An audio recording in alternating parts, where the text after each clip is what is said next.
we as Westerners were almost the only people who were visiting as tourists. There was a time when people could not speak, even the teachers in those days were not able to speak English. Here in Ladakh, the monasteries, they have really a lot of monks and a very active community still. In winter, we have most of the mountains above 4,500 are covered with snow.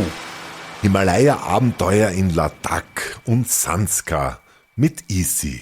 Heute haben wir eine ganz spezielle Episode.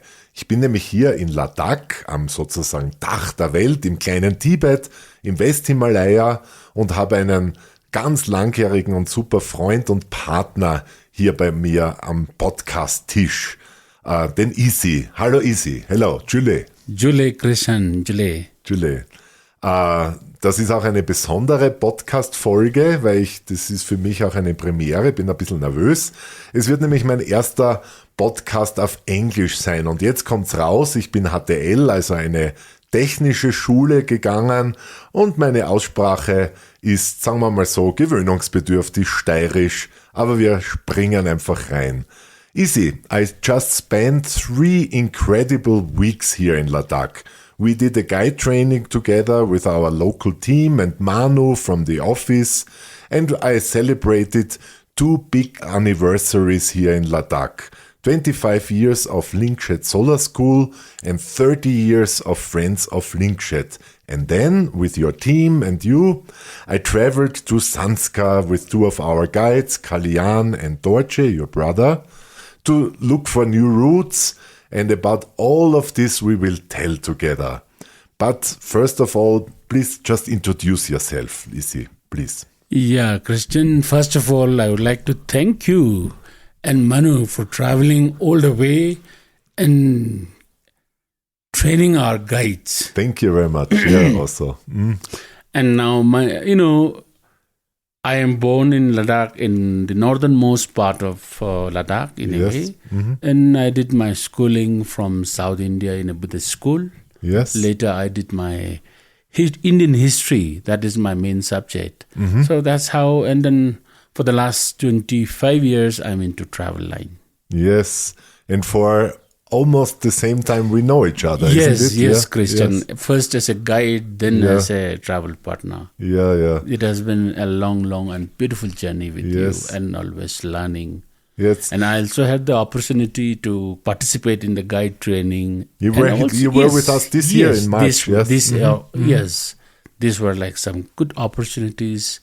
And it was also a great thing that you had, you could spare your precious time to Ladakh and train our guide personally. That was something very beautiful for our people. For me, this is just the heart of our business, to come together with the local guides for us, for Weltweitwandern, they are really the most important people. Yes. So to train for language skills. Many of them speak German. Yes. As Rinchen, yes. With her we will talk. But also it's in English. It is a mixture. Yes. But this coming together with different cultures is the key of Weltweitwandern, I think. Yes. Friendships. Yes. And it's more like with the local guides, you have more authentic experiences. That, something that's the principle of Weltweitwandern. Yeah, that's right. We talked a lot about it the last 3 weeks, isn't it? Yes, Christian. A little bit about my own history. The first time in Ladakh, it was a long time ago, 1983. I was a fresh Matura, fresh Abitur. I finished my school, technical high school, and I had big dreams. I wanted to come to India, to Nepal, to the Himalayas, and I ended up in Ladakh, and that was really different. Yes. And then from 1991, when I made a long trek with my brother and discovered the village of Lingshet, there was Ladakh is my second home now. Yes. As since you know Ladakh since quite a long time, and the things that are developing in Ladakh, only in Leh you see big change, but outside Leh, as you see, There are roads, of course, in many parts, but construction-wise, people, like the nature of the people, still in the villages. I don't know how you feel about that. Yeah, there is a lot of things in the outer appearance, like roads are there, asphalt is there, bigger buildings, but the soul of Ladakh is really strong. When you see there's a high monk, a Rinpoche came, so the people put on their nicest dress with corals and a lot of jewelry, and everyone from the village goes there and prays. So the religion is very strong here. And all this on the backdrop of the white mountains of the great Himalaya. We have been in Sanskar, this turquoise river. So there is some ingredients that really make a wow, this is a different world for us, and a very touching one. Thank you. Yeah. Now for me, we are practicing a meditation group, as you know, in our office. Tibetan Buddhism is one of the biggest culture in our world history, in fact. And Ladakh is one of these rare places where you can see it. That's one reason now. As we say, Ladakh actually lies really in the northernmost part of India. That's a good point. Where is it? Where is Ladakh? This is like the northernmost part of India, and it has been the border with now China, but it was Tibet. And we had a very long connection in terms of culture. All our big monasteries that we see had their branch in Tibet. It was till the 1956. So monks, even now we have few elderly monks who have been to Tibet, and then they studied there, and then that's how they come back. And because there is no big passes here, so it was easy for them to travel back to Ladakh. So we call Ladakh often, because to see the connects like little Tibet, it's a little bit injustice because it was a place, a culture in itself. But the connections to Tibet were really tight. Very strong. And it is also in many of the travel guides, in many of the travel books we find they describe Ladakh as little Tibet because of its culture. That's right. And the culture that is wonderful, and about that I want to talk quite a bit on this podcast. But before we enter, I also want to present the private Isi. So how did you start your day? How do you live your normal life in Leh? You live here near the city? You have a house? Yes, Christian. Summer times we become a bit busier. Today, for instance, as I drove from, it's about only 10 minutes, but morning hours are a little busy with the traffic because the school hours, the office hours, everybody is rushing to their own respective places. That sounds familiar. It's in our city. It's also the same. At 8 o'clock, it's horrible to be on the road. So here, so that's how. And my wife, she has a government job. She works with the health department. So she would be going around 9:30, around 9:30 about a bit later than us. So I just dropped my son at the school. So he's in a private school in Leh. So students, all children's. I'm so happy to say that education through over the years has improved in Ladakh. So everybody gets an opportunity to go to school. That's great. And women here, of course, is different from other parts of India. Women here, they work in every field. You can see women driving on the street, women driving public cars, women driving, at different fields. So my wife now is working with the health department. That was, I have to tell a story. Like a week ago, we have been in a small village, Jar, in a homestay. And the Goba, it's the house of the Bürgermeister, head of the village. Of the village. Gombo. He was cooking for us. Yes. And his son was helping, so they were cooking breakfast for us and also dinner. Yes. And in the morning, the wife got really busy because she was going out for work. And the man, who was a retired army, you retired in his 40s. Yes, here. it's about 21 years of services. And he was doing the household. Yeah. So and many of our also school children in Lyngset, mostly the women are having jobs and go to work. Yes. It's a big difference than in many other, let's say, Eastern or Oriental countries in Ladakh. Yeah. Strong woman. Yes, I mean, sometimes I also, when I'm free, I also cook at home. I heard you are a good cook. Yeah, I mean, it's it's like this in Ladakh. Women plays a very important role. Yeah. Unlike many other parts of India, women here in Ladakh are respected, and they they make good decision. Whatever decisions, without the lady of the house is incomplete. All right, yes. That's a good saying, yeah. So let us jump back to Ladakh, to the place. How can we describe it for our listeners? What's about? So we heard it was strong connected with Tibet. It has these Buddhist cultures. There are monasteries, of course. But how Ladakh... the name itself is a description of the place. It's the La is a pass. Paralacha La, whatever. Yes. The name's always with La is the pass. So there is thousands of passes and thousands of gorges, Schluchten. Yes.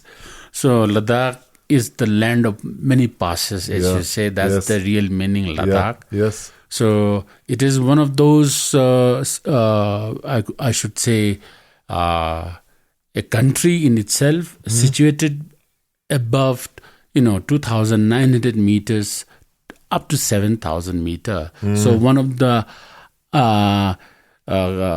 settlements that you find in the high altitudes.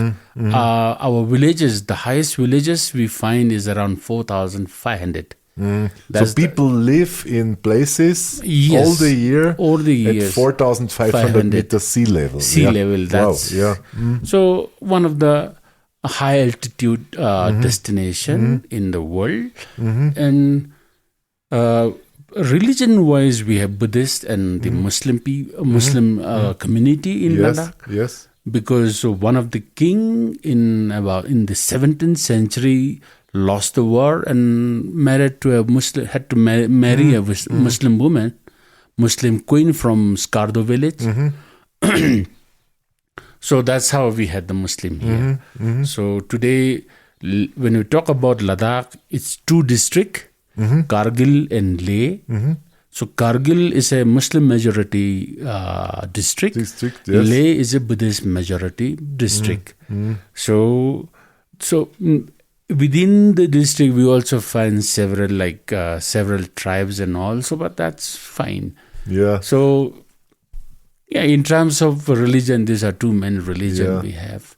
I always describe to my guests when I lead groups, which I sometimes do, still, apart from your guides or with our guides, that Leh or Ladakh is sort of a point in our world where religions meet. Yes. You said about a Muslim population for hundreds of years that are there.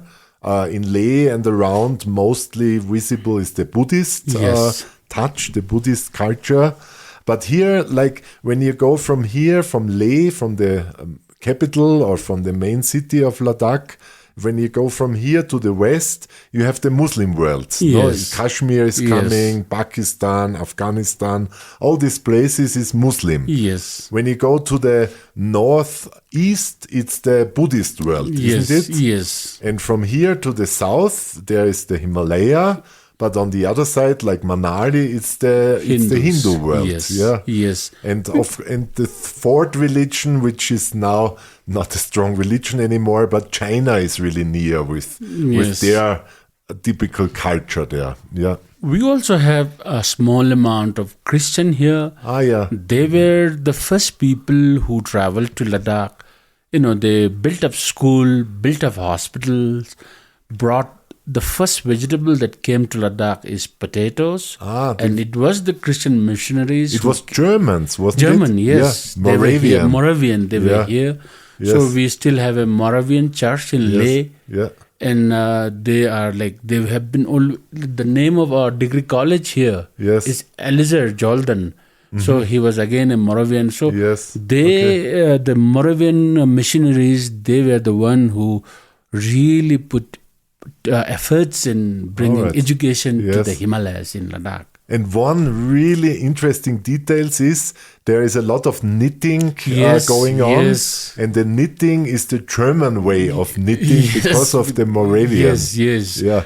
With the gloves and, with the hat and all. So this has come. Yeah, it's funny. Huh? So it was a mixture of culture since a long time. Also the sort of World Silk Road comes into mind. Yes. There are still, is it camels in Nubra or dromedaries? Camels. We have this Bactrian camels. Bactrian camels. What we find in Mongolia today. So these camels were used by the Silk Route traders. So they would cross all this from the Karakoram range. They would travel into Leh, passing Nubra Valley. So Leh was one of the main trading center in early days. Yeah. So you were talking about Karakoram. I think this is also important to tell. Leh is also sort of a point where two of the big world mountain ranges meet. Just here. When you're here, I think outside of our window, we are looking into a beautiful garden.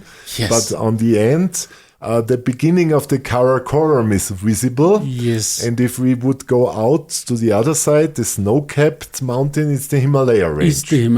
So we are here right on this point. On your north lies the Karakoram. On your south lies the Himalayan range. So that's one thing. That's why we call it the Trans-Himalayan with the Great Himalayan Range and the Karakoram Range. And what's also nice in Ladakh, we have set many passes.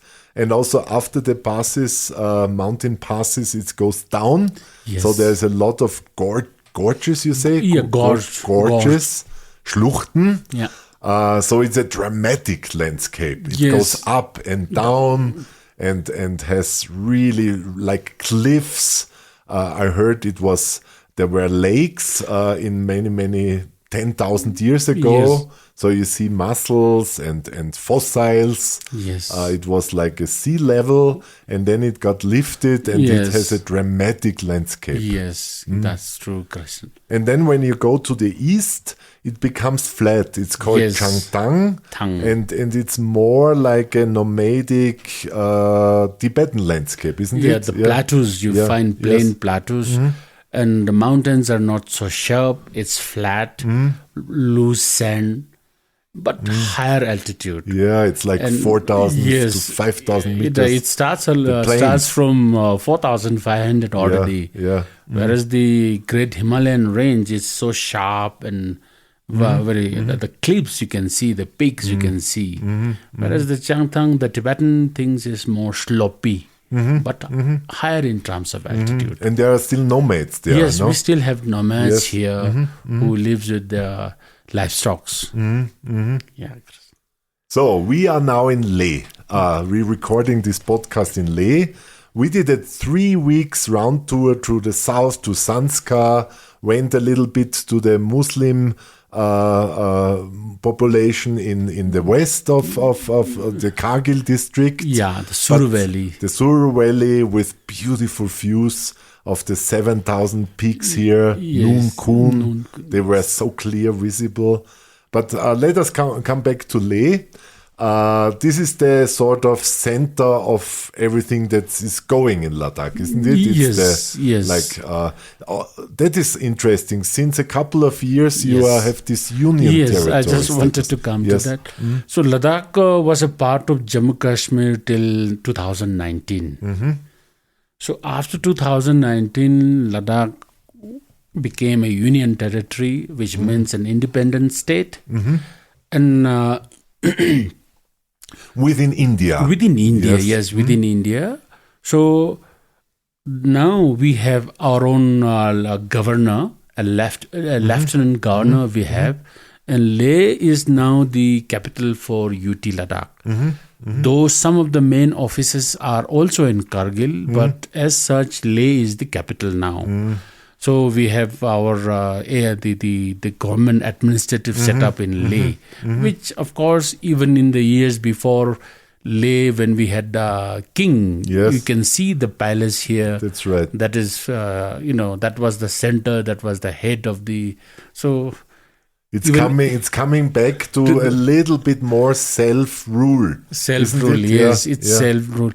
So there are some political issues coming up. So these are always with every states, and people want something more. So of course. I think you are also involved a little bit, like in the tourist sector. Yes. And you say there is a lot of discussion needed to find a new constitution for your state. Yes. To find your own way, isn't it? Yes. Yeah. It's about developing a nice policy once you make it, when we talk about many things I've learned from under your guidance, I would say, like the sustainability, like, you have been a coach. Yes. You are an expert, about, for trekking guru, I would say. Okay. So these things, we also try, in fact, about like when you are on a trek, how you do that, how responsibly you act. Yeah. So these things are there. Yeah, things like not cutting wood, No. not leaving plastic, normal things, but it has to be incorporated and written down also. The rules, like rules. Nature protection. So we have, we are quite optimistic that, as now I'm part of this association, All Ladakh Tour Operators Association. So we also brought some good change in the setup. Because all this, we are still in a policy making stage. So hopefully some good things are happening, Kristen. Wow, that was it's a big issue what you are going Yes, under. it is. Yeah. So it's never boring in Ladakh, isn't it? It is not the issue of this dust throwing garbages is not with the international tourist. Yeah. It is with the domestic tourist. Yes. Where we have more than 70% of the visitors are coming from domestic tourist. So the tendency is not so, they're not so used to it. So it's a big challenge we are having. So we are doing it. I think I want to explain a little bit, because that was also like my 40 plus years experience traveling, coming to here. I saw these big changes, like almost 15 years ago. We as Westerners, Europeans, were almost the only people who were visiting as tourists. Yes. And then suddenly, it started 15 years ago, or when? Yes. A little bit more? Exactly 15 years ago. Okay. 2010. Exactly. Okay, yeah. 2010, 9-10 it started. So India there was more middle class, more people like to travel. Yes. I was really astonished. Like in India, they have their own travel TVs and magazines. So I think millions of Indian middle class people started to travel 15 years ago only. It's a very short time in history, but then there came COVID. Yes. And India was also locked, or the whole world was locked, sorry. Yes. And the only places which were cool and nice was the north. Yes. And Ladakh, as one of those places, was overrun, wasn't it? I mean, in 1 year. Then it was getting down again. It is now coming back to normal, I would say. Yes. Because there were hundreds of thousands tourists. Yes. In the COVID, like in Austria, also all the mountains were full. and all the local destinations were overrun, and the forests were not empty because you could not go shopping. Yes. And also that happened to Ladakh. Yes. There were so many Indian local tourists. Yes. That is true, because you could not go out of your own country. Yeah. All the borders were sealed, so it was something like that. But now, over the years, like there are also good accommodation that have developed in Ladakh also with centrally heated. Yeah. And also now the cars are becoming more comfortable with the heating system, and also winter. The tourism in winter is also becoming a little popular for the wildlife. Yeah. Especially like the snow leopard. It's one of the most sought after creature. Yes. People like to have a glimpse and all. So Ladakh is now considered to be the capital of snow leopard, because we find the highest number. It was around 470 or some species, a number of leopards were found in Ladakh, because they are all recorded with photo evidence. A little bit back to the tourism. I don't want to tell these horror stories, because there is also good news. Yes. That is really interesting that now, for me as a tourist person, development is, I'm very awake looking at it. Yeah. And I think it's a little bit colonialistic when we say only we, the Westerners, are allowed to travel. Everyone should be allowed to travel, but it's interesting for me to watch. So there is a season like, is it April, May, where the apricot trees blossom? Yes. And there is thousands of people from Thailand coming because they freak out with the blossom of the trees. That's the Thailand season. Yeah. And then I think May, June, a little bit afterwards, it's the time where it gets really hot in the plains in India. Yes. So the local tourists come. Yes. And fortunately for us, nature-loving crazy Westerners who like to trek, the Indians, they don't like to trek. Yes. And also in Sanskar, we are now high season for Indian tourists. And I was alone in all the monasteries in Sanskar. Yes. And yesterday morning, I was in my favorite monastery. Sorry, it's not a monastery, it's a temple. It's Alchi. Yes. It's like an 11th century art powerhouse. Exactly. Paintings, art. It's just, I cannot say it with word. One has to go there. Yes. But it's a UNESCO heritage, of course. Yes. And it's one of the most touching places on the whole planet for me. And I was alone. We went there, of course, at 8 o'clock in the morning, early, when it was just opened. Yes. And we spent an hour there, and we were totally alone. That's nice. I was totally alone, immersing myself into this art with your brother, Deutsche. Yeah.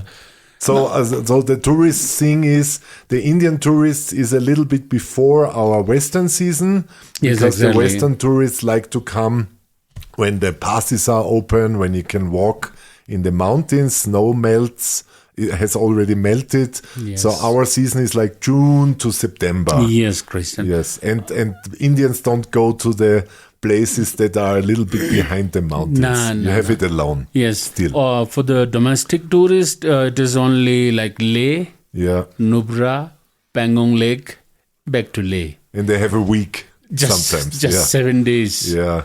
And for them, monasteries are not so important. Like they have their own because of their religion. So it is a Buddhist monastery, so they don't, only one monastery, maybe Tikse they go. Otherwise, I have never seen they go to each and every monasteries. Maybe on the way to Leh, if you have seen the Gurudwara maintained by the army. Oh my God, that is also, there I have to give a comment. That is crazy. That was a very small place. Very small. I remember it was just one stone with a tin sheet 30 years back. Was. But today, if you have a look, It's a big hall. So the Indian tourists created their own sites. Yes, no? this is their own, with the help of army, they managed to have a bigger one there. Yeah. So it's okay, It's like a spiritual place for the Sikhs, for some the Sikh, religion in Hindu. Yeah. Everyone goes there. And then Sangam now, people pray for the as per Hindu religion, they pray this river Indus. Yeah, yes. So they go to Indus, have some bath. That's it. Yeah. No, but for me, I think it's not something, okay, there are more Indian middle class. It's interesting. I mean, and sometimes if you want to, they are coming in quite big numbers. So in Leh, you see them, but other seasons, as I say. Yes. It's almost over when Westerners are coming. But also it's interesting, they have other way of life. They like to go eating. They like to be where more people are. Our groups, they are usually only one day in Leh for acclimatization, isn't it? Yes. First 2 days. One day you don't have any program. You have a nice atmosphere here to relax. When you arrive. And then, of course, second day is to see how Leh is, where we have so many different types of, you can see the Kashmiris, the Tibetan, the Hindus also coming from Himachal. They have their own stalls around. So mixture of so many cultures. The big mountain in the north of Leh, like the Namgal Tsemo with the fortress. And then on towards your south, you have the Stoke Range with the mountain, which is the highest peak is around 6,000, almost 220 around. So I personally have to give a little bit, it's not a warning, but it's a remark. So once Leh is on 3,500 meters, the airport is a little bit lower, but it goes up. And 3,500 meters must not be taken lightly. So there's no panic adequate, but I think we in our program, we have the rest. Yes. And of course, some people think, okay, it's a free day. I can run out and make my first pictures, go up on hills. And then people got a problem because there is a thing like altitude. You have to get to use, I don't talk about altitude sickness. You have to get used to the altitude. Yes. It's an acclimatization process. And it takes a few days' time. Yes. So please, all our guests, you have a lot more from your holiday when you take our guides' advice. Rest. Yes. Move slow. And this is really, I think the advice is set for the first 4 or 5 days even.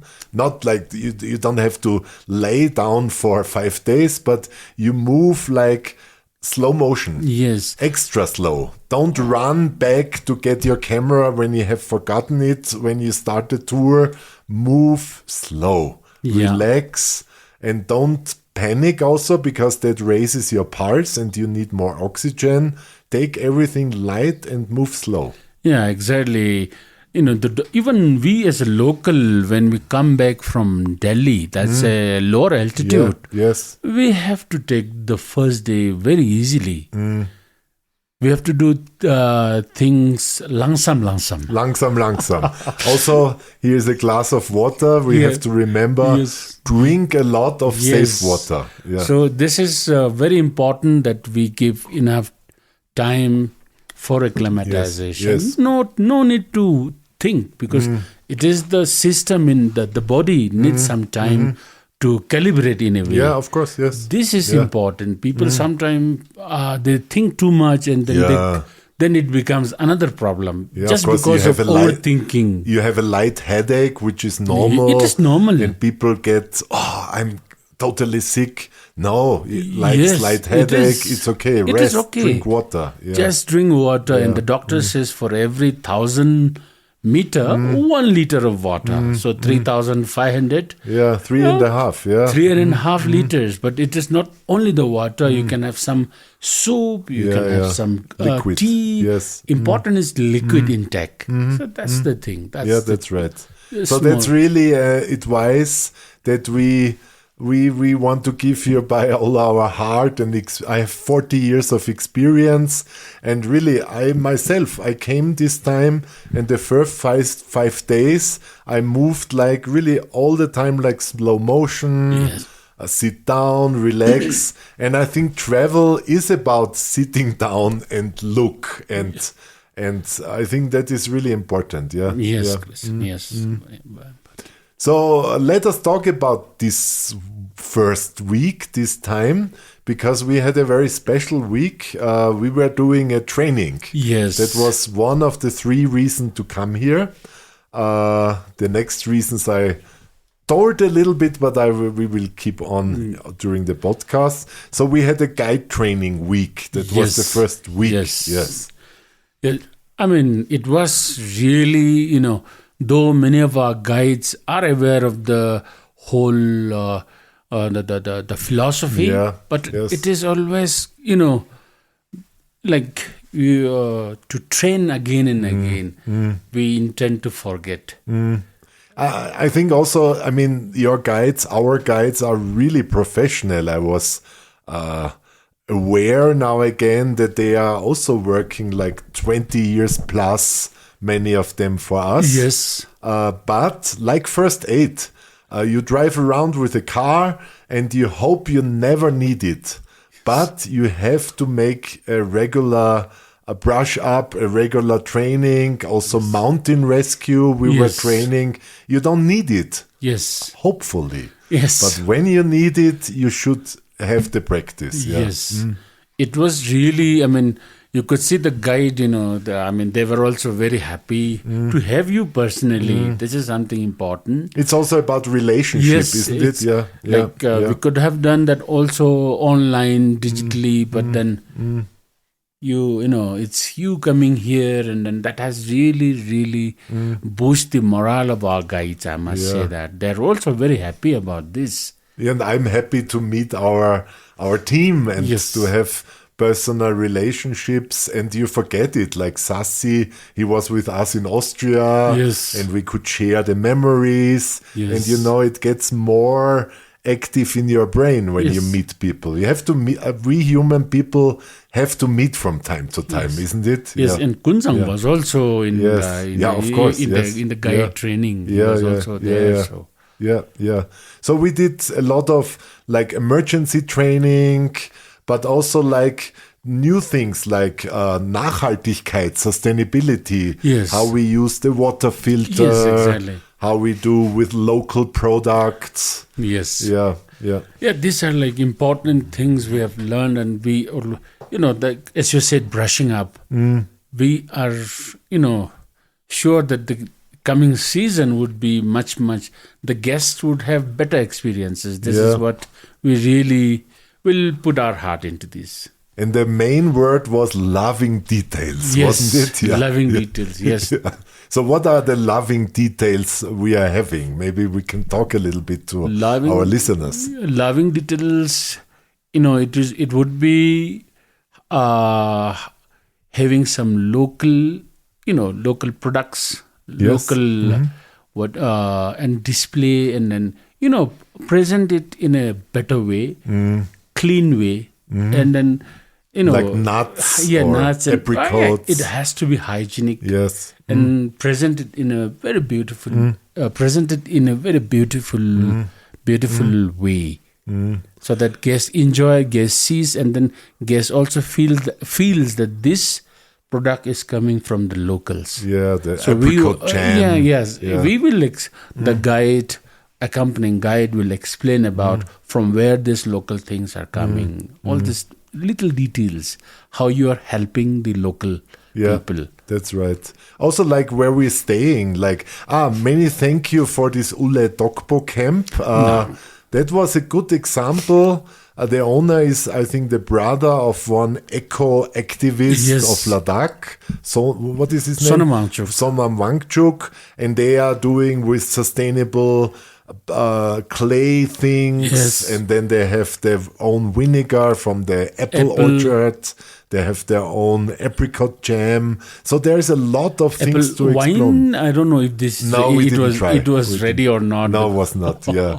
But there's a lot of, like, eco is something that is normal in Ladakh, isn't it? With the fields and the salad and the production. Yeah. Now, if you have a look into this garden here. Outside our window, yes. They don't use any chemicals in this. No. Yes. There are this bio kind of manures, so fertilizer, they use that. So even the government is not helping to use any chemical in the fields also. Yeah. So plastic is totally banned in Ladakh. You will not it's really clean. Also, when you walk around in the landscape, Leh, of course, yes, there is some issue with plastic, but I think that's because of a lot of tourists also, you say, who are a little bit careless. We have talked about it. But when you go out of Leh, Ladakh is really, really clean place now. I think even cleaner than some years back, I have to say. I must say, even like every year, like as an association, as I said, I'm part of that. So we see that all, so far we have been with the help of also with the government, we have been sending people in all the trekking areas to collect all the dust. So this year we again made a decision that we should not clean it ourselves, but we make a law and we put some checkpost. Wow. To check everything really that goes into the mountain comes back. So that we don't again go there to clean those dust. So if we clean, we also are putting them to, you are also making them to throw. So we have now developed a system with the help of the government again, because the government, they can introduce such policies, and they can make laws, but we as fines maybe. So we cannot do that as an association, but the government has every power to do so. So the government has done that. So we make a checklist. There is somebody who is checking that. So mountains, the trekking routes are much more cleaner. Yeah, I've seen. That's much more cleaner. That's now. Really good. Yes. So then, from loving details to sustainability, we are in the middle of our hard topic from Weltweitwandern. But we talk about it. It's like using the local products, going to small places. We have used homestays. Rinchen, our guide, with whom we also talk in this podcast, was talking about cooking in a local family, like this kid, which is a friend of mine for 30 years. So I think things like this really, I think sustainability is not something with you have to do this and it's no fun. Sustainability is an enrichment of the tour, no? You go to local families, you see the life, and at the same time you act more sustainable. Yes, exactly. In a way, you don't, you sustain not only today, but for tomorrow also, for years to come also. So if you're not careful about what are you doing now, how you do your business, how you, like, when you go into the mountain, you keep a nice place. Everybody would like to come. If you have a dirty campsite, nobody, this place is so dirty. It's the source of our business, nature, culture. So if we just preserve this, I'm sure people will love to come and enjoy the place. So this has been things like the basic philosophy that we have learned from you. We're trying to put it, make it some sort of a law. So it's good that you are into politics, not politics, but you are working together as an association with the government to sort of bring this really into your constitution, in your laws, to protect the nature for the next generation and also for our jobs, isn't it? Yes, Chris. Yes, that's true. What I really liked coming 40 plus years was now there was a middle time when a lot of Ladakhis started to wear like Indian clothes. The teachers of our school in Lingshed, we sent them to study and they were coming back and they wear different clothes. And now I was in Lingshed and I saw, wow, they all have their traditional clothes. Yes. At least on special days when they do sports or so, they have a sport clothes. It's of course, but there is more consciousness, I think, now about their own culture, isn't it? Yes. I could yes, see it. Yes. The government today, made some important suggestion, advisories. They have come up with nice advisories that every Monday, let us be a local Ladakhi. Yeah.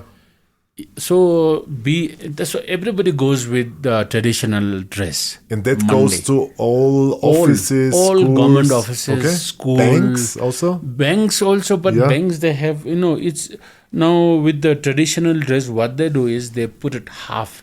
Okay. Like you can see the gentleman here. You can see. With the half traditional dress. There was just one man passing by in a Ladakhi half dress. Half dress, yeah, okay. So similar upper part. Okay, so bank normally we would find people going with such a dress, which is also good. Yeah. So and your brother said that, I mean, it's the same development in Austria. Also in Austria, the last 10, 15 years, we have seen an uprise in Tracht, in our traditional dress. There's a big festival in Graz, Aufsteirern, where everyone puts on the traditional dress and even young people like it. Yes, and your brother said that there are now like designers who make a modern twist on your traditional dress. I think that is good that the tradition has to develop because otherwise it will die. Yes. And it has to become fancy and attractive and also has to become young. Yes. Isn't it? This is what, like, little changes. And embroideries. So these are making, these are attracting the local younger generation too. And a little bit more colorful. They like to have some, colorful stuff. Yeah, I think it's a wonderful development, and the people, the woman of course, but also the man in Lingshed wearing their traditional new styled sometimes dress, they were looking beautiful. Yes, that's so true. That's a good way, becoming more attractive, the traditional dress getting more attractive to the young people. Yeah, and even from the religion perspective, I was so happy. I was visiting Lingshed after about 21 years. Wow, yeah. I saw the big statue there, and these sort of big statues are everywhere now. That's right. So Buddhist statues. Buddha statues, or Guru Rinpoches, or Chandrazik. We see this sort of development. I don't know if it is true or not, but we see that there are like more Buddhist sites, people.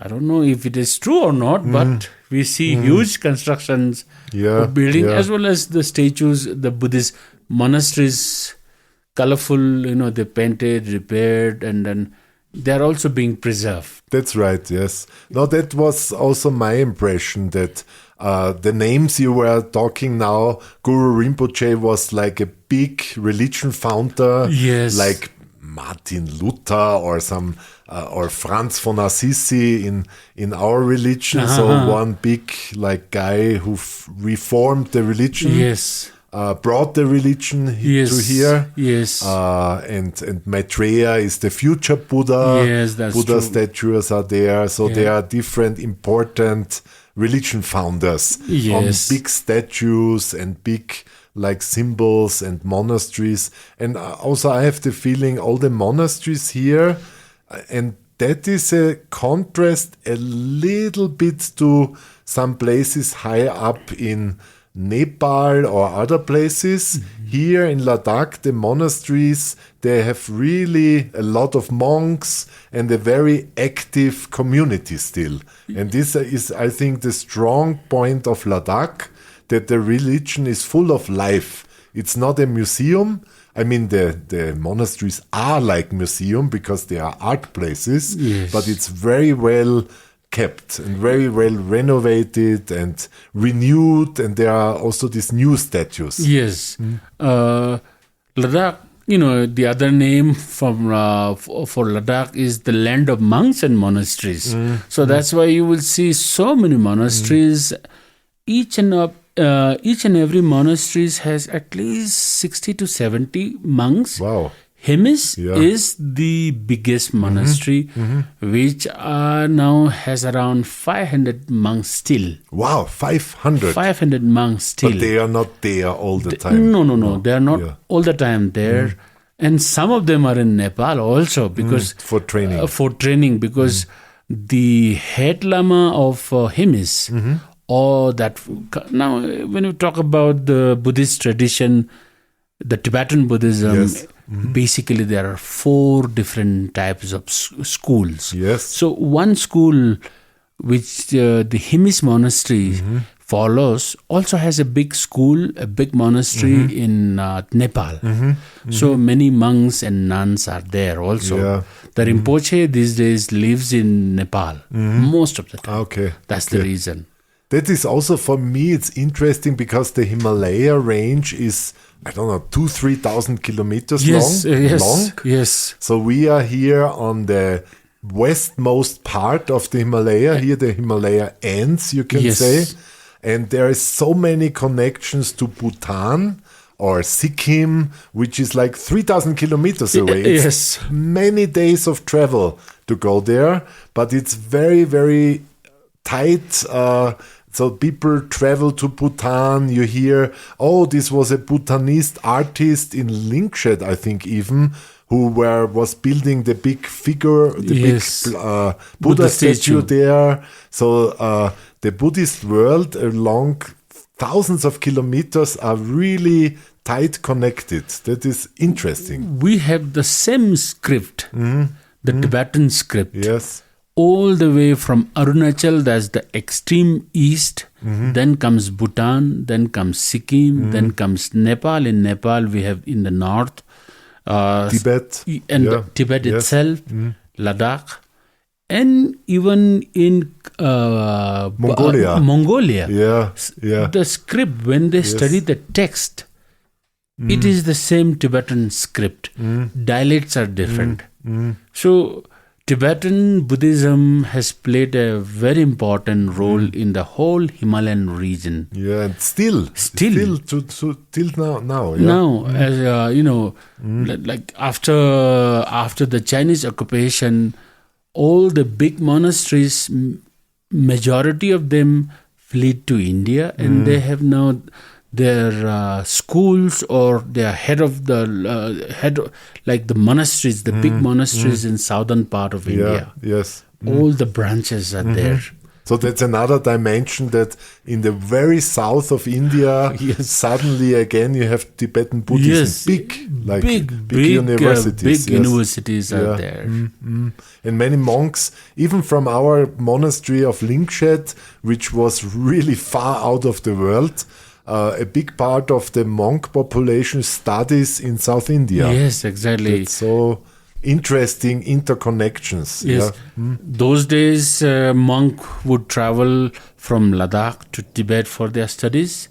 Now they would travel down to South India, where we have these big Tibetan monasteries. And the next dimension is now that it's also in the US, in Austria, in our office. Tibetan Buddhism spread because of Dalai Lama and many high Rinpoches, many high priests or monks spread over the whole planet. Yes. That is, one has to look at Buddhism as not as a religion, but more as a way of life. That's right. Because this is how, that's how it talks about reality of life and find a nice solution. I have a very nice present from Rixin. Yesterday he gave it to me from my Ladakh family, this kid and Rixin, a wall hanging, and there is written some sutra, some saying of Buddha. Don't believe what I'm saying. Yes. Don't believe what the monks are saying. Don't believe what the teachers are saying. Sit down, listen to it, and then prove it. And if only you think that it's true, then only you have to believe it. And this I really like about Buddhism. It's not about blind faith. Yes. They give you suggestions, like inspirations. Sutras is like, for Buddhists, but for me it's like inspirations. But you have to do a meditation and look if it's true. Yes. That is, I really like it. Coming from the Kalama Sutta. This is, Buddha gave this teaching to one gentleman called Kalama. So he was like cautioning the Buddha. Why should I this? Why should I follow you? I followed this great, in those days, back in India, we had many Hindu saints. So I followed this, I followed that. Why you're doing? You take it. If you find it good, just then use it. If not, don't worry. Our Buddhist group in Graz is called Buddhismus im Alltag. Because we also think that Buddhism must be practical. Yes. And if it's something for saints in India or Himalaya, and it's not good for our Western life, it's no use. We cannot follow something from Tibet. But Buddha has a lot of things to say also for our Western life, but it must be translated. It must be made useful. That's interesting. Let us come back to Ladakh. We are now into our second week. We made a long trip now together with you and your brother Dorje and guide Kalyan. We started from Leh and went to Lingshed. So that was the second week. And Lingshed, we will also have a interview with the project coordinator Sonam Dorje from Friends of Lingshed. But let us talk a little bit. So there was a dramatic change. So when I came here with my brother, 1991, Lingshed was the nearest road, was 5 days of walking from the village over 2 almost 5,000 meter high passes. And only then there was another day drive to come to Leh. So it was, when you come from Austria, it was not reachable in 6 days because you have to make the acclimatization for at least 3-4 days. And then another, so you need like 10 to 14 days to reach there from Austria. Which was really isolated. And now, in future, 4 hours drive. Crazy. Well, as you see, now, I told you I was in Lingshed after 21 years. And as I was, the last time I was with the car was till Potoksar. There was no road beyond Singela and all. It was not there. So now with the road, there's a road connecting. But then you have experience. You have seen these villages. And yesterday when you reach 2 weeks before when you reach, I was also so happy, because I was also driving for the first time after 21 with the car to Lingshed and seeing the people on the Manewal where with the Khataks, the children, the villagers. Wow, it was so wonderful. There were the half of the village were coming to greet us with Khataks. Khataks means these white scarves.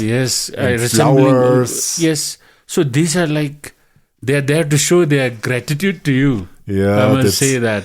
I have to say, I would feel a little bit awkward some years ago, but now I'm 61 and there is this 30 years of friendship to Ladakh, to Lingshet, and now I'm just enjoying. So I come there and I meet so many people. There's one girl which I have a baby photo from her in our hall, in our entrance in Austria. And now she comes to me, Angmo, her name. Okay. Hey, Christian, I'm doing my master in sociology. Sociology. Sorry, my English. And and also I'm working. I start to work as a warden in the hostel. Wow, I earn my own money, Christian. It's all because of the project of Friends of Lingshet. It's the education. And when I say this, I get goosebumps now. All these success stories. I must also say, Christian, it is, you saw something, the isolated village, and you had this beautiful, thing that motivation. You wanted to do something. But sorry, I have to stop you. I think it was a crazy idea of a young architect student who didn't know what to do for his thesis. And then I came with my brother. We were walking already 4 weeks through the Himalaya. It was our last holiday before we both ended our studies. And and I said, okay, let's do this as my thesis. I had no other better idea. It was just a crazy thing. And then I came again and I thought, I make a thesis about a school, but there is no school. Okay, and then it started slowly. I collected few €1,000 in a year of making shows and talking to all my relatives, and we could have the first 2 teachers. So it was a crazy small idea, and with the help of other people, Greta was coming, beautiful teachers were coming, Ladakhi friends. So it was not mine. It was starting small. But after as you said, crazy ideas, but crazy ideas with good intention was there. I feel it. Yes, but as long as you don't have a good intention, things will not have developed. Sure, I mean, I think it was curiosity, a strong force. I want to get behind this Tibetan Buddhism, this society. I'm so interested. Yes. I'm so curious. The monks in the monastery, these people, how they think. And it was a biggest present for myself. After 30 years, now I feel at home. I understand a little bit. I have friends. I'm invited. I see people, the children of Dawa of my friends, they now have their own families. Yes. So it's beautiful, I think, working together. I mean, I must growing together. Yes. Some of the students from the school now, they like Gyatso, Gyatso. Our guide, yes. He was our first Patenkind, sponsored children 32 years ago, yes. Now he has been, unfortunately, with the new government here, as I said, we don't have a system to give permanent jobs. All jobs have been given on a contractual basis. So, as in contractual basis, Gyatso was also working at the administration, at the secretariat office. Yes. He is a well-trained electrician as well as a highly qualified mountaineering guide. I was so astonished. We have tried some knots. Yes. And he's a chuk, chuk, chuk, chuk, and this knot and this knot. So I was thinking, wow, this guy is really a trained mountaineer. Yes. Wow, highly skilled. He has done his advanced mountaineering education also. Fit to climb any technical mountain. Yeah, that's right. Yes. And he's a father of 2 children. Yes, he's a father of 2 children. He has finished his education. Yes. So happy to see these lives of people that our project could influence, change in a very positive way. Yeah. Another Stanzin Gyatso now, who is I was so also happy. From Lingshet, At the beginning, he was also, when he was not having a job, he was also guiding.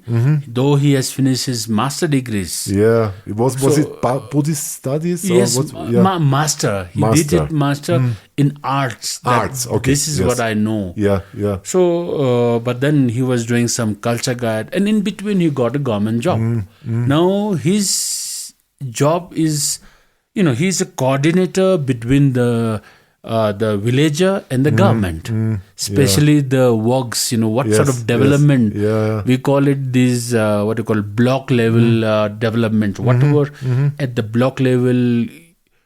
You decide what project has to be done in a village. So like agriculture, it could irrigation, be irrigation channel. Yes. It could be a community center. It could be a school development. Yes. So the government sets up some budget, and he coordinates the people. Yeah.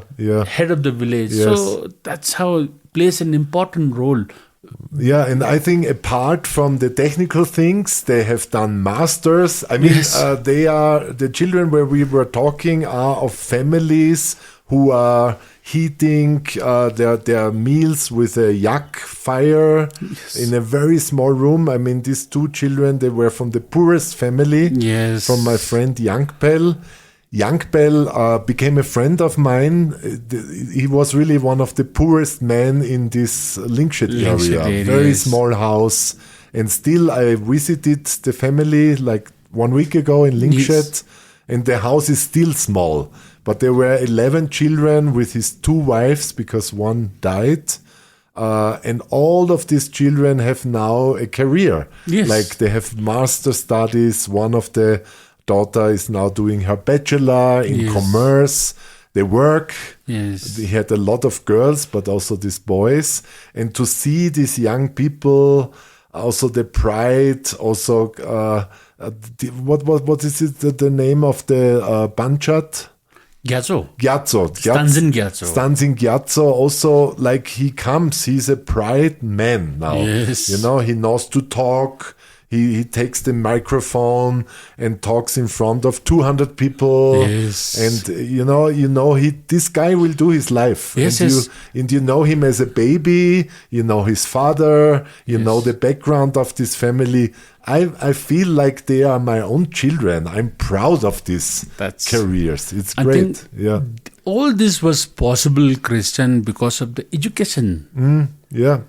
I think education is the key of self-development, what is esteem, value. I think, it's really good. And a solar project, the school at Lingshed that you have and friends of Lingshed have developed is something, added beauty to the life of the people in Lingshed. There was a time when people could not speak, even the teachers in those days were not able to speak English. No, I know. But today, I think the children of the class 4th, 5th were able to speak, and then it was so nice, I was talking to them and asking questions, and I could speak English with all of them.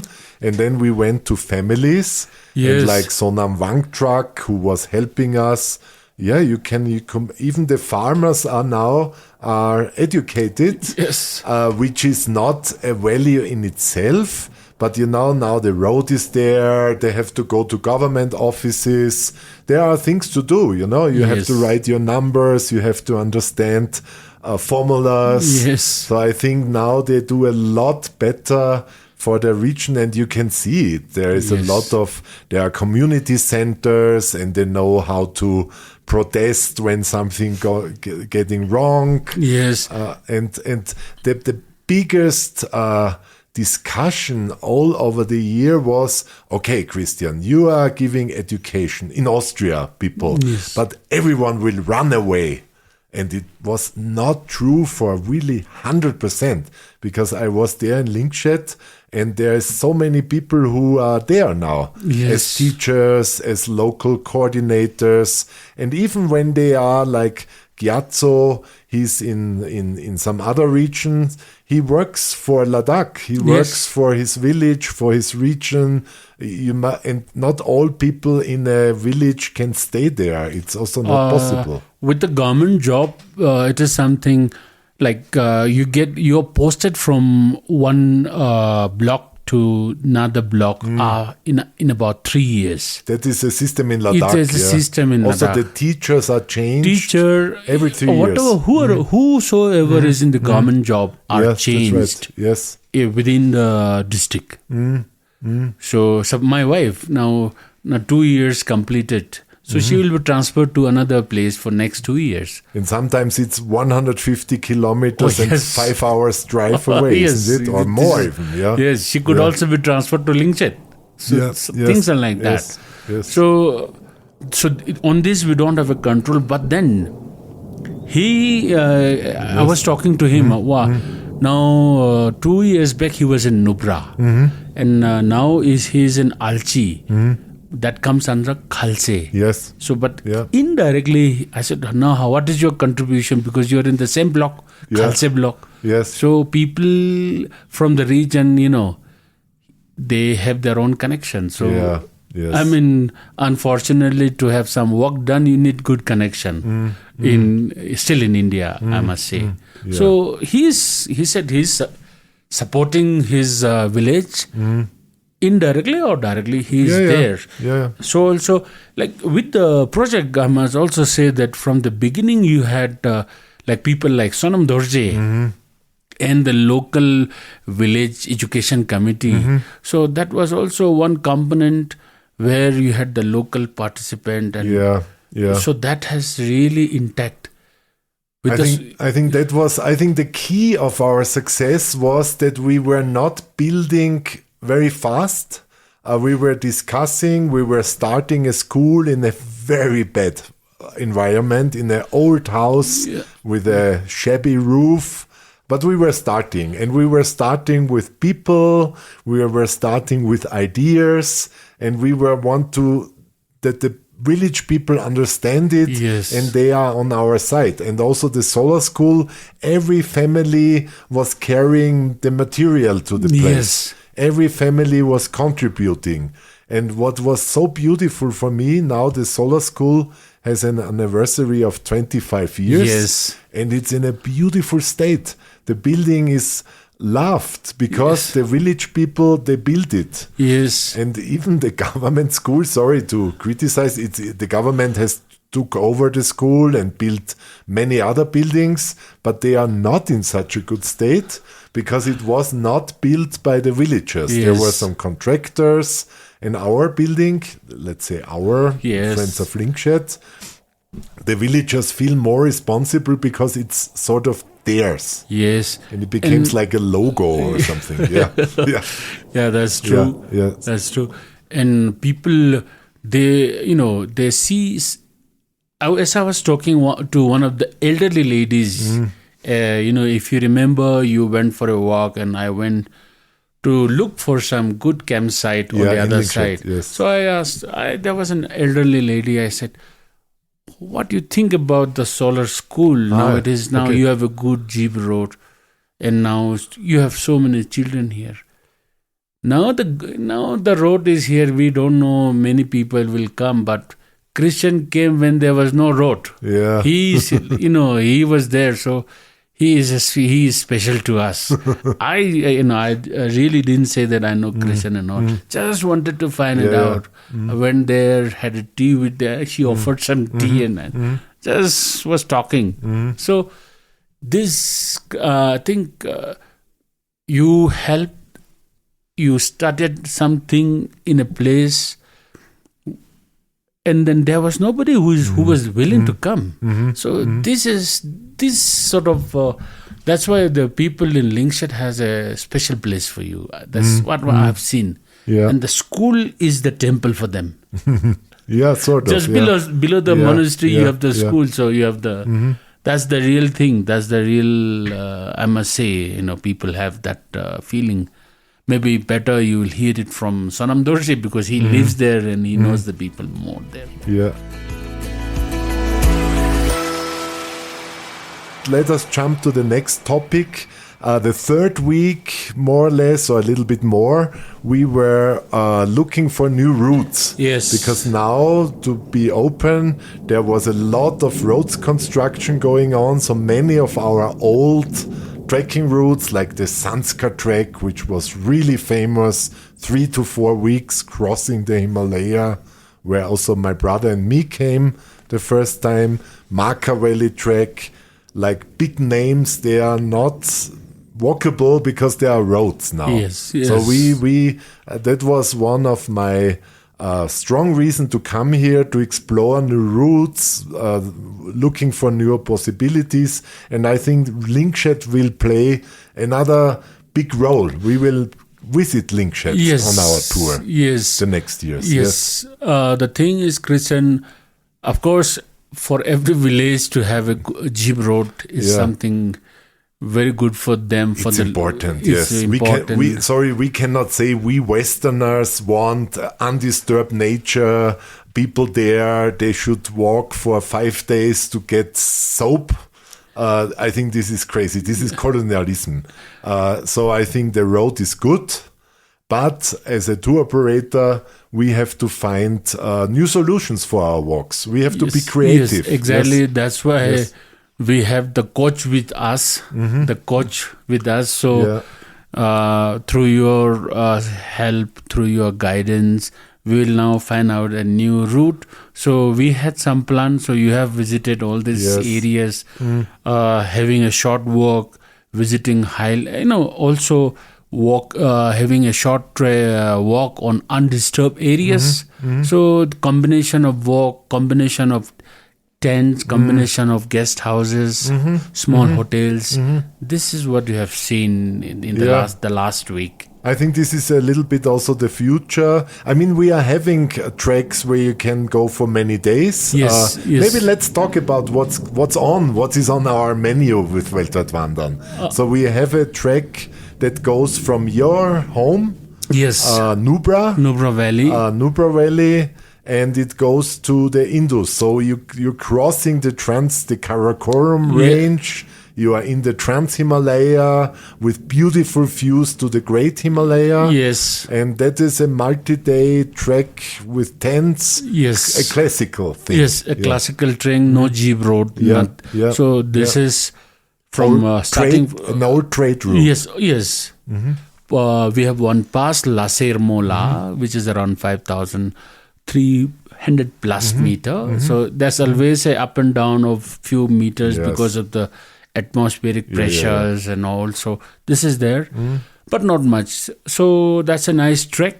And the other one is going into Kultur und Wandern. Kultur und Wandern. Yes. And another trek we have started is exploring a part of Marka Valley. Yeah. Then going into the Changtang Plateau. That's the third. The third. Let's talk about Kultur und Wandern first. That is a beautiful concept because we are going with jeeps. We are sleeping in guest houses or quite comfortable places. And we are exploring by day walks the cultures. We walk, we meet people, and we see sort of how is the life and the culture of Ladakh with day walks. Yeah, with day walks and every not day. Really hard. No. Easy. It's easy one. It's an easy one, yeah. It covers almost the entire part of Ladakh. Yes. And also we have one of the highlights is the high altitude lake, the Pangong Lake, bordering to Tibet. Yes. You go a little bit in this nomadic, really big open land also in the east of Ladakh. In the east of Ladakh. That's the second. Yes. So Kultur, the first is like a longer trek from Nubra Valley to Indus. The second is a round trip with day walks, Kultur und Wandern. And the third one, sorry I interrupted you, is going from the Marka Valley to again this vast plateau, nomads, lakes, beautiful views to the Himalaya. Yes, and the ending, and you end at another lake, which is also like one of the biggest lake in Asia. Yes. Whereas the other lake, Pangong, it is already, the lake itself is bordered to Tibetan. Yes. So, but this Somoriri, it is a lake within part of India, entirely Ladakh. Yes. And we have the nomads there. We see a lot of nomads, a lot of nomads with their livestock. You can see The animals. And what animals do they have? They have yaks. They have yaks. Yes. They have pashmina goats. Ah, yeah. Changtang, that's the place where you have the pashmina goats and sheep for wool. So you have these And there are some horses, I guess. horses. in Yes, between, not many. horses. Not many horses. They use mostly these yaks. For the transport. For the transport, they Okay. use this. Okay. And then is our fourth tour that we were now working on. Yes. And I think this is for me, it's the newest, is of course the most exciting, or at the moment. So this tour, I think it will combine, it will develop further. It will combine the great kingdoms of the Himalaya in future. Yes. So we will not only be in Ladakh or Changtang like the other one. So we will also explore Sanskar. Yes. And I've been there for 1 week. And since many, many years, the first time again, revival. And I was surprised because, okay, roads are there. It's good, accessible. So we will make another day walks tour. Yes. But there were almost no tourists there in June. Lonely monasteries like Bukdal, like Sanskar, like Karsha. It was really, really great. And there, the Great Himalaya range is even nearer. So you have these high mountains. When you approach, you have 7,000 meters high mountains, Nung Kun. Yes. You look directly into glacial lakes from your walks. Yes. And you have this a little bit hidden, we say hidden kingdom of Sanskar. Yes. Because it's still really quiet there from tourism point. It is. It is. I mean, I would say, though you have all this road connectivity, the choice, the taste of Weltweitwandern is different. You go more into details. You make some nice walk. So these, normal tourists, they just go from one point to one point. One Insta stop to the other Instagram. Stop and then finish. For us, it's not enough. Yes, we want to go deeper. Deeper, yes. And connect with the people. Yes. So these things, I think, with your help and guidance, we will really develop a nice tour. I'm sure. And we have a lot of, let's say, really nice ingredients for our big menu with this tour. I think we are also talking in future going down to Spiti, where there is beautiful temples. It's also another UNESCO site, and then it was another Himalayan kingdom before. We are thought of going to Dalai Lama places like Dharamsala. That is all in the future. Yeah. And I think we will develop nice tours. And I think for me, roads, okay, it's there. Nothing to complain about it. I don't want to say that people should live like 100 years ago. It's not justice when I come from the West. But I think it's beautiful landscape, and we are creative, and we will develop really good tours. Yes, Christian. Really good walks. Yes, I'm very much optimistic about it that we will come out with a good. Yes. So I think we did a big round through Ladakh, Sanskar, and the surrounding landscapes. Do you have any idea what do you want to say to our people, to our guests? Any suggestions at the end? Many people, when they think about Ladakh, they think about the altitude. That's the number one, I must say, issue. Yeah. Yes. Please don't worry much. Don't think about this. It is the body which needs some time. So please give some time. Rest. That's right. It would be fine. Yeah. Drink. Yeah. You need to take care the first 2 days. First 2 days, if you take care, everything is going good. That's right. Also, my experience, I came dozens of times, not only Ladakh. I think I counted more than a year here in this area. And I have no problems, but I'm not the superhero. I just take my own advice. I'm careful with the water. Yes. I drink a lot, but good water with our water filter. I walk slow motion. Yes. I don't walk at all the first day. I just rest, sit, lay, and then it's okay. Yes. Yeah, it's no problem. Yeah. Altitude is one thing, and then the other thing is, security concern. Unlike other parts of India, you can travel, in Ladakh, you can travel all alone, no issues. No. Yeah. No security concern. Yeah. In the night you can travel, but we have a problem with the dogs. That's right. Yes, the dogs are the gangs a little bit. Yes, But they are nice. Yeah. I mean, this could be a problem in the night, traveling in the night. Otherwise, no concern. When you read, when you study things, now Ladakh is a part of India, so you cannot compare Ladakh with the rest of India. No, at all. No. So this is something where, India, okay, Ladakh, India, okay.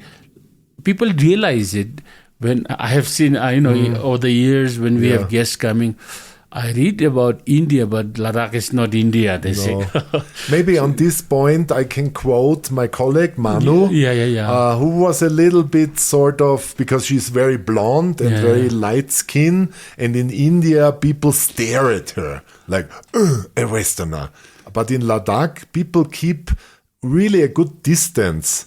And they don't also stare at you, and you are quite normal. For example, also I and also Mano, we visited monasteries, and they didn't care about us. They were praying, they're doing their rituals, and they don't make a fuss about tourists, because first of all, you are used to it. Then there's more social distance and more sort of welcoming politeness for guests in Ladakh. It's a big difference, yes. It's not like people come to you, buy this or do this. People are really like reserved, more in themselves. When you go to a Ladakhi shop, he say hello and he will stop and you can look. And when you go out, he say goodbye. And that's sometimes really nice for us. Something like that. So, of course, with the foods and restaurants and all, you have enough here, even in the winter. Now, there was a time, of course, Ladakh, we did not have much centrally heated hotels for the winters or centrally heated cars even. Yes. Yeah. So, things have also changed. Facilities are also improving, I must say. And with the help of modern technology, we have good filters, water filters around. So now we introduced it in our tours since years. Yes. So, I know something we forgot. We talked about 4 tours, but we are thinking of another tour. We want to start in winter. Yes, because I think there, as you say, central heated hotels are there. Yes, the cold is very dry. Yes, and the climate is perfect. It's blue sky the whole day, so outside during the day I think it's warm because the sun ray is really warm. It's direct. It's direct. It's the direct sun, so it is quite warm. So the air temperature might be low, but you are in the sun. And you say the monastery festival, you are maybe the only tourist in the monastery festival. We cannot promise it. Maybe there's 2-3 others. Yes. And wildlife is really fascinating. It is something over the years it has developed. So you have also to see, you can experience Ladakh in winter. It is also beautiful. We have most of the mountains above 4,500 are covered with snow. And during the daytime, it's also very warm here. So it's a different feeling altogether. And then raising up early in the morning, going around, you can also visit families, stay with the homestays for a couple of days with the home in a village homestays. That is also some people here told me, the tourists are coming in summer where all of us is really busy. But in winter, Ladakis have time. And I think this is also the secret why everyone is so relaxed. You have a very busy season. There's tourism. You have to build your houses in summer. Yes. And in winter time, it's time to communicate, to Yes. meet friends, to go to festivals, Yes. monastery dance. Yes, we have winter, like in 4 monasteries, we Yeah. have this big monastic annual festival. And this oracle, of course, these are again a bit of next level of trance thing. So Yes. Yeah. we will not go into Yeah. that. Yes. Yeah, that's great.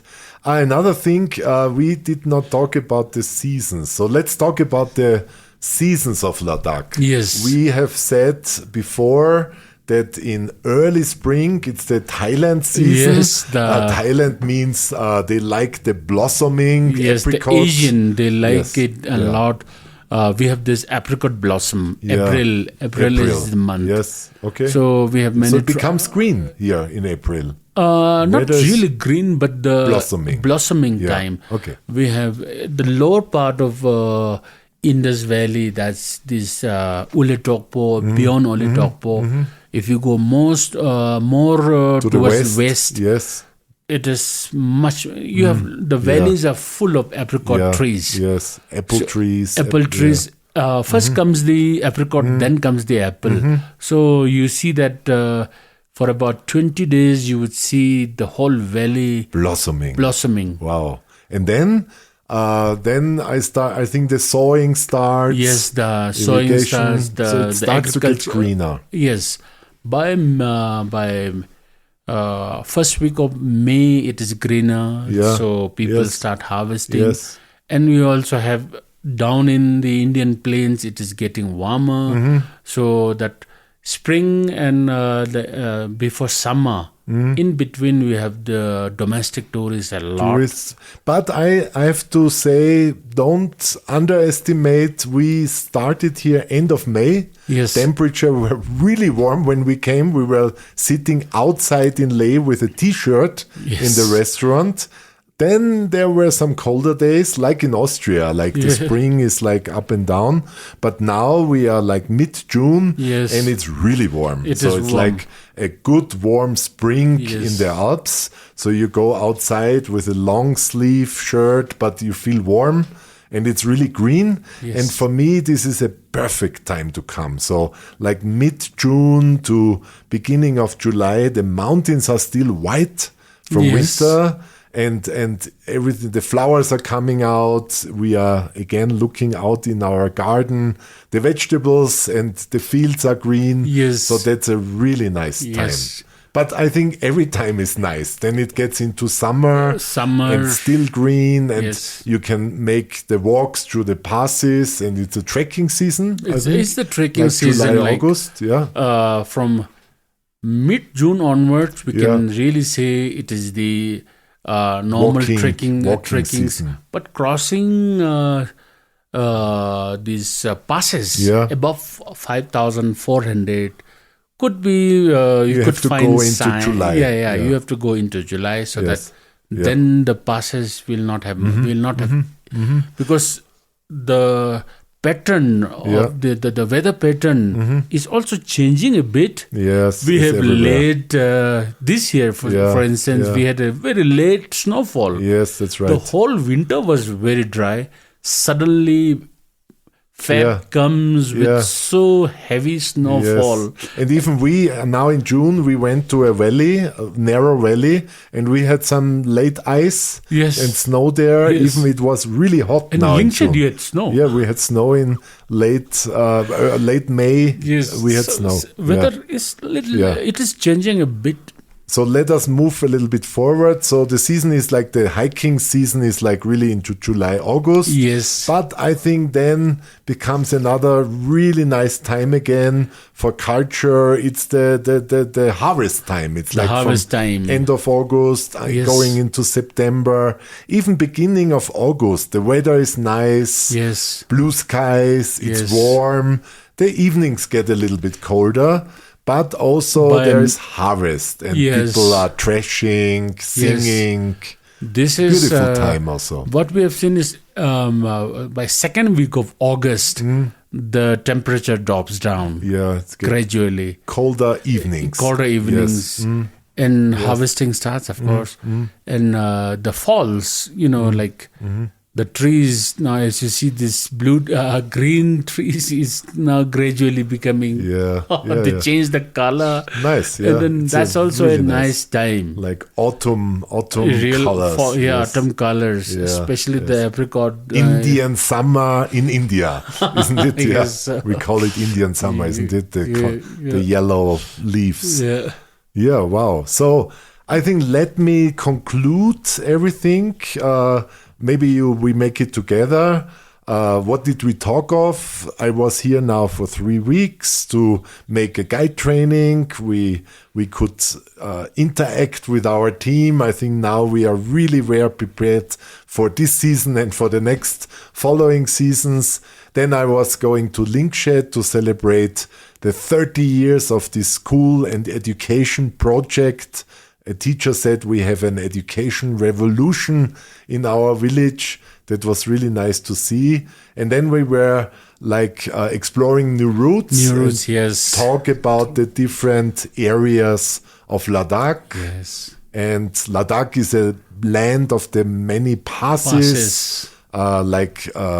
The situation it's rooted into a point where cultures meet. Yes, you have the Muslim cultures coming in from the east. You have Hindu culture. From the west. West, yes. Ich muss das jetzt noch einmal sagen.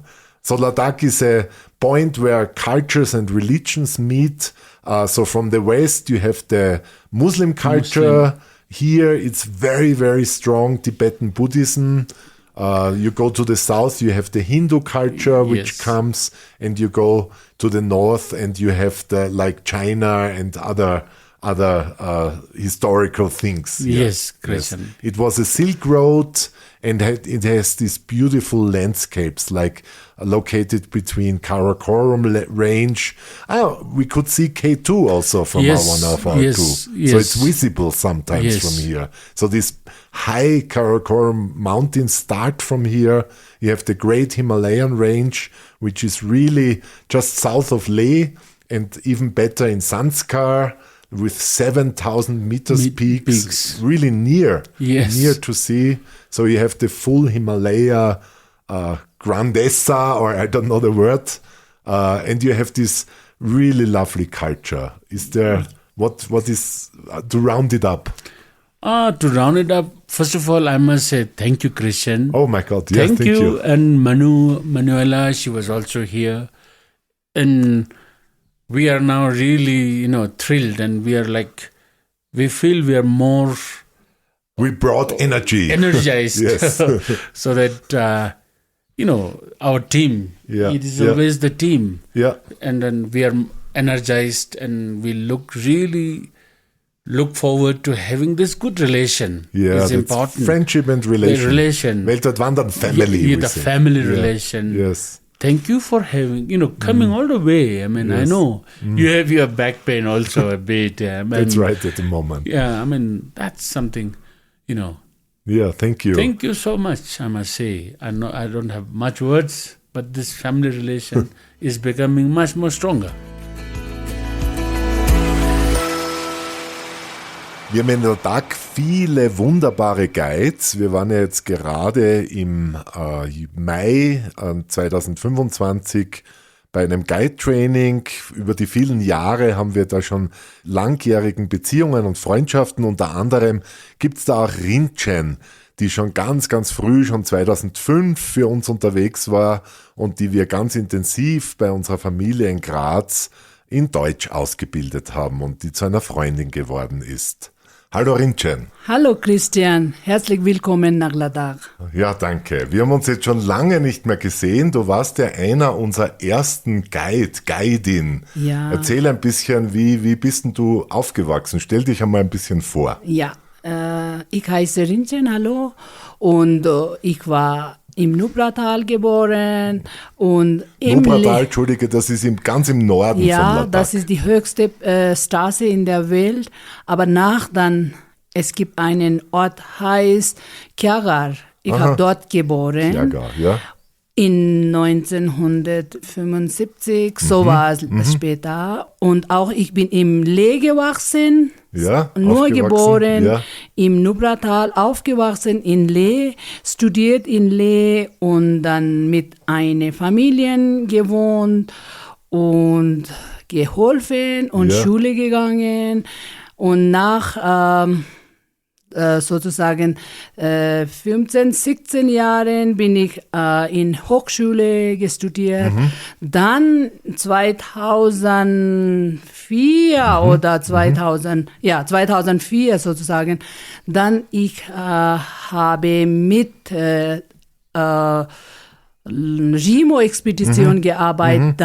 Rimo-Expedition hat mit zusammen Weltweitwandern gearbeitet. Gell? Ja, Stimmt genau. das? Da haben wir uns kennengelernt. Ja, dann wir haben kennengelernt. Da war ich mit einer riesengroßen Gruppe einen Sanskar-Tour gemacht. Ja, das war wir haben ja heute vorher geredet, das sind Trekkingtouren, das große Sanskar-Track, hat 4 Wochen gedauert. Ja, das gibt es alles nicht mehr, weil es so viele Straßen gibt. Ja, schade. Genau. Aber eine Seite ist gut für die Leute, wo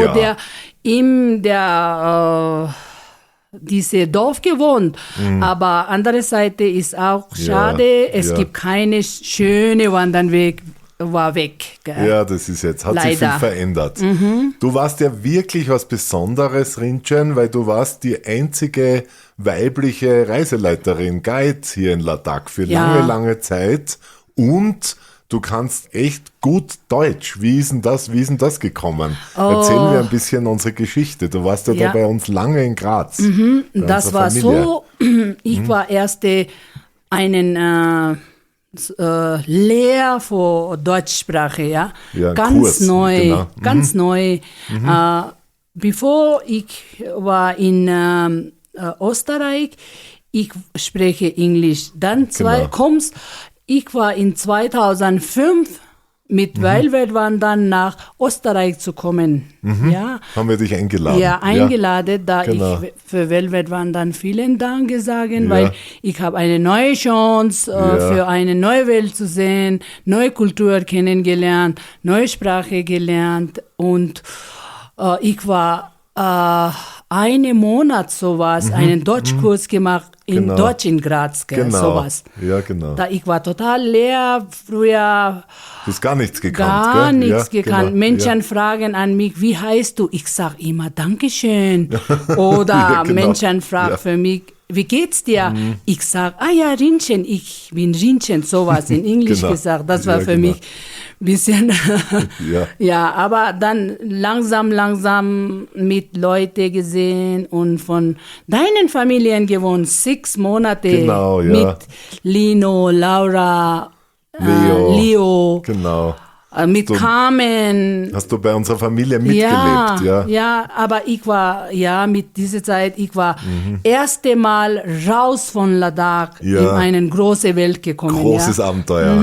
Das ist für mich ein anderes Gefühl. Jetzt gerade beim Café vorher hast du gesagt, Österreich und Graz ist ein bisschen deine zweite Heimat geworden. Ja, weil ich finde immer, Österreich ist meine zweite Heimat, weil ich war nachgeboren, nur Ausländer war im Graz, erste Mal. So schön, wenn ich im Graz, ich bin jetzt nie langweilig, nie Heimweh bekommen jetzt. Okay, nach vielen Monaten. Ja, nach vielen Monaten. Früher, ich war in 2005 ein bisschen Heimweh, aber das ist trotzdem, das ist normal für alle Leute. Gell? Genau. Und dann nächste Mal in 2007 war ich dann nochmal beim Weltweitwandern mit dir gewohnt, mit deinen Familien für 6 Monate nochmal. Ja. Und das habe ich auch eine Chance bekommen, viele Leute kennengelernt und auch viele Deutsch. Und ich war auch viel mal in Bad Aussee. Hast du Freunde, wo wohnt meinen indische Familien sozusagen. Genau. Steinhuber. Die sagt immer für mich, indische Familien für uns. Ja, schön. Das ist schön. Und dann auch, ich habe viel Chance, viel zu sehen. Vielen Dank für Weltweitwandern. Ja, für gerne, mir eine Chance zu geben, Nein, ich muss ja sagen, du bist ein großartiger Guide. Ich kann mich erinnern, so Fotos, du hast Yoga-Übungen gemacht, so Stretching in der Früh mit den Gästen. Ja. Wir waren dann bei meiner Freundin Diskit, die du auch gut kennst, im Gästehaus mit Kochkurs. Erzähl ein bisschen. Immer, wir haben immer mit Gästen, ersten Tag immer Ausflug gemacht und dann zweiten Tag langsam rausgehen mit einen kleinen Wandern bis zum Shanti-Stupa und dann die Stadt schauen und dann von 3 Tagen wir fangen an für unsere Tour, zu sagen Kultur, Ja, genau. Morning Puja, Tikse und da war sehr schön, nicht viele Touristen, gell? Auch nicht viele andere Leute, da war sehr schön und ganz ruhig. Ja, genau. Und auch dann kommt Kultur, alles, dann kommt am Mittagessen sozusagen. Ja, genau. Wir kommen in ein richtiges Familienhaus, ladakhische richtige Familienhaus. Dort machen wir einen Kochkurs mit zusammen alles. Dann essen wir, wo die hat gekocht. Gell? Ja, die Diskit, ich habe sie gestern besucht. Okay. Sie ist noch immer das ist meine ladakhische Familie. Das ist schön. Wo ich mich zu Hause fühle. Ja. Diskit, ihr Bruder Dauer, der viel geholfen hat bei uns, die Solarschule zu bauen. Ja. Und ja, der Familie geht's noch immer gut. Sie haben noch immer diesen riesigen Gemüsegarten. Ja. Wenn wir jetzt aus dem Fenster schauen, sehen wir das so auch. Ja. Haben viele Leute hier in Leh. Und das ist schon schön, wenn man so ein bisschen mitleben kann mit den Leuten, oder? Das ist schön, Christian. Du warst 30 Jahre früher nach Ladakh gekommen und eine Schule im Linkstedt gebaut. Und das war eine riesig große Hilfe für diese Leute, gell? Sozusagen Lehrer, Kinder, alle. Da war sehr kalt. Und da war kein Warming Globalization gehabt. Gell? Aber jetzt keine Schnee und so, da war früher viel Schnee. Oh, da muss ich dir widersprechen, weil ich war jetzt Anfang Juni dort. Wir haben 30 Jahre Friends of Linked gefeiert und es hat geschneit in der Früh. Also es war das vielleicht schon noch kühl. Einen Willkommen für dich. Vielleicht, genau. Sozusagen.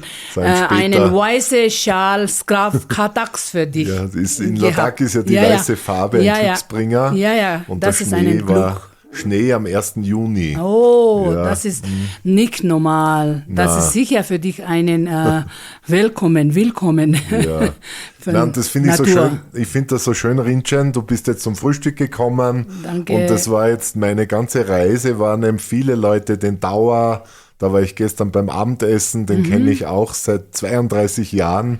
Ist er bei der ersten Trekkingtour mitgegangen als junger Lehrling nach seinem Studium, hat er dort angefangen in diesem Institut und wollte sein Gebiet kennenlernen und eben auch dich, wir kennen uns auch schon Jahrzehnte, oder? Ja, das ist cool. Seit lang, gell? Genau. Seit 2005 oder so. Ja, wow. Voll cool, ja. Und das ist so ein bisschen das Motto von meinem Besuch jetzt. War ja so ein bisschen der Anlass, 30 Jahre Friends of Linked. Ja. Ich bin ja schon vor 41 Jahren nach Ladakh gekommen, nämlich 42 Jahren war es schon, 1983, so gleich nach meiner Matura. War ich dann so als junger Student hier in Ladakh unterwegs. Okay, das ist schön. Dann du hast mit Ladakh lange Zeit, ja. Ja. Na, und das ist für mich schon so eine Qualität, weil du sagst, so dankbar, dass wir diese Schule gebaut haben.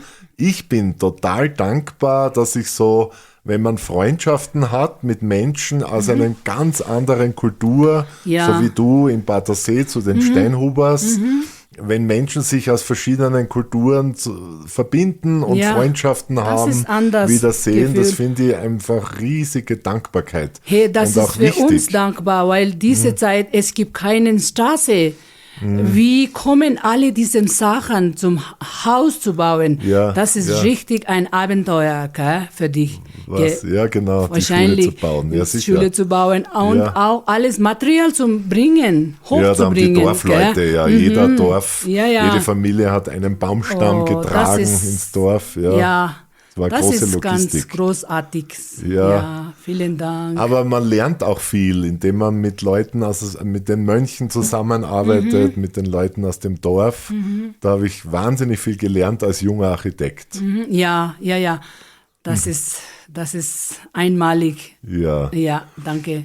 Ich hoffe, ja, du vergisst mich nicht und dann nochmal für mich Einladung geben. Ja, machen wir sicher. In Graz zu kommen. Genau, super. Meine zweite Heimat zu kommen. Ja, super. Hast du noch irgendwas zu sagen, so von Idee für unsere Gäste? Ja, Gäste. Was ist schön an Ladakh?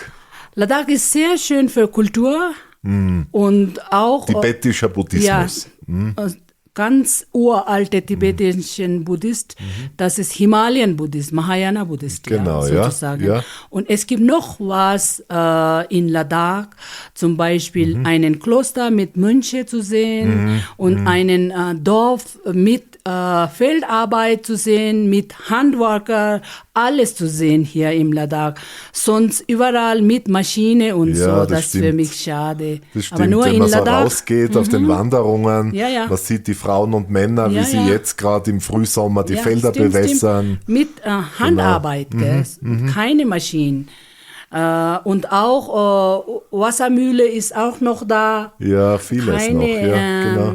Maschinenmühle, aber sondern Wassermühle und auch verschiedene Sachen hier in Ladakh, wenn ihr will nach Ladakh kommen. Die Bitte wunderschönen schön. Berge. Ja, und auch riesig schöne Berge, türkise Wasser. Und Wow, auch, da war ich jetzt gerade im Buktal, der Zarabchu, ein Zufluss vom Sanskar. Ja.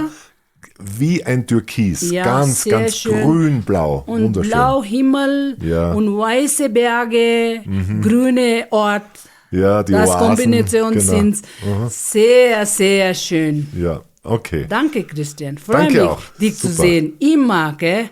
Danke für deinen Besuch, ja. Dankeschön, Christian. Wenn dir dieser Podcast gefallen hat, dann freue ich mich unglaublich über eine positive, am besten eine 5-Sterne-Bewertung natürlich, wenn ich es mal aussuchen kann. Er ist ein bisschen länger geworden, aber ich glaube, wir haben viel zu erzählen und über 40 Jahre, da muss man schon ein bisschen reden. Und viele hören den Podcast und abonnieren ihn nicht. Geh einfach runter und drück den Abonnierknopf, weil dann wird der Podcast einfach mehr angezeigt. Ich möchte, dass mehr Leute ihn hören. Ich möchte, dass da eine Community entsteht und möchte auch immer wieder spannende Gäste und spannende Reisen hier berichten. Und das kann ich nur, wenn der Podcast eine gewisse Reichweite hat. Für weitere Informationen, ich habe einen Blog geschrieben über diese Reise und über mein Ladakh-Abenteuer. Einfach auf unsere Webseite gehen, www.weltweitwandern.com, im Magazinbereich, da kann man sich weiter informieren, findet man auch unsere Reisen. Und für Ausrüstung, Höhenanpassung und all diese Tipps, die ich in meinen 40 Jahren Wandererfahrung gesammelt habe, da gibt es auch ein E-Book, wo wirklich all mein Wissen konzentriert drinnen ist. Das kann man sich dort gratis runterladen. Ansonsten vielen herzlichen Dank noch einmal fürs Zuhören und hoffentlich bis zu einer der nächsten Folgen. Euer Christian Lade vom Weltweitwandern.